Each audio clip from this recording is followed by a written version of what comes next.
கடலரிப்பு என்பது இன்றைய சூழலில் மிகப்பெரிய அச்சுறுத்தலாக மாறியுள்ளது. கடந்த 5 ஆண்டுகளில் வெள்ளவத்தை பகுதி உள்ளிட்ட பல பகுதிகளில் கடலரிப்பு வேகம் அதிகரித்துள்ளது. Kinross swimming and life saving club 1940ஆம் ஆண்டில் நிறுவப்பட்டது.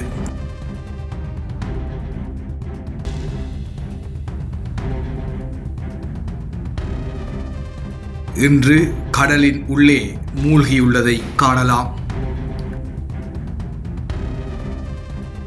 இத்தகைய கடலரிப்புகள் இலங்கையின் எதிர்கால சுற்றுலாத்துறைக்கு, பொருளாதாரத்துறைக்கு பாரிய பாதிப்பை ஏற்படுத்தும் அபாயம் உள்ளது.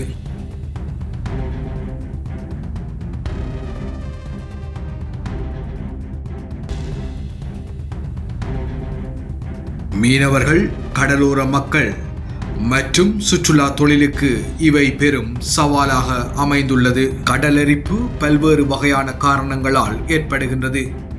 புவி வெப்பமடைதல், கடல் மட்டம் உயர்தல், கடலலை காற்றுக்கள் வலுப்படுதல், புயல்கள் மற்றும் மழை பெருக்கம் போன்ற காலநிலை மாற்றங்களும், மனித செயற்பாடுகளான கடற்கரை மேம்பாடு, கட்டடங்கள் மற்றும் கொழும்பு துறைமுக நகரம் போன்ற பாரிய அபிவிருத்தி திட்டங்களும் கடலரிப்பை மேலும் வேகப்படுத்துகின்றன.